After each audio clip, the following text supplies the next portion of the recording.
Hello साथियों, सभी का मेरा प्यार भरा नमस्कार। मैं देवभूमि उत्तराखंड के खूबसूरत शहर चमैला से अपने ब्लॉग में आपको स्वागत करती हूँ। और आज मेरे जिठानी जी लोग हम लोग सब मिलके चमैला से देहरादून जा रहे हैं और हमारा सफ़र शुरू हो चुका है। तो हमें ये रास्ते में छोटे छोटे गांव, नदी, पर्वत, पहाड़, पेड़, बहुत सुंदर नज़ारा देखने को मिला।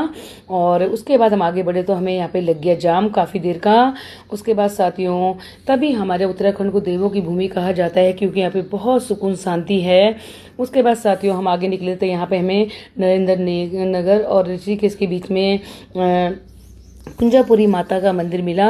और कहा जाता है कि माता का ऊपरी हिस्सा यहाँ पे गिर गया था, जो आज कुंजापुरी के नाम से पूजा जाता है, जाना जाता है। और काफ़ी भव्य मंदिर ये था और साथ ही दूर भी नहीं है, बिल्कुल रोड के किनारे है। आप लोग कभी आइएगा, काफ़ी सुकून शांति मंदिर है ये। उसके बाद साथियों हम यहाँ से निकले और मेरे इसके साथ ब्लॉग समाप्त होता है। नमस्कार।